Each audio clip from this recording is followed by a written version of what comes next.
And so one of those things was that we realized there's not software that is really built to handle the complexities of timeshare.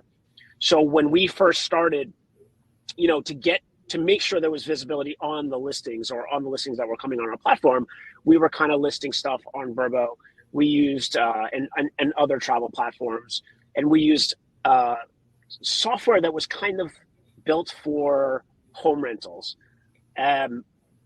Home rental software, and what I mean by that, there's something called property management software, there's a PMS, there's something called channel managers that enables someone that may own like 10 or 20 vacation rentals to distribute inventory to a multitude of platforms versus having to list on those 20 different platforms individually.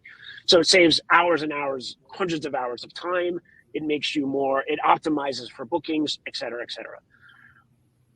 Timeshare, and one more thing, there's also that for hotels. So when you think about hotel inventory, how does a small hotel company get all of their inventory on Expedia or on hotels.com or on booking.com, right? So both of those have connectivity software.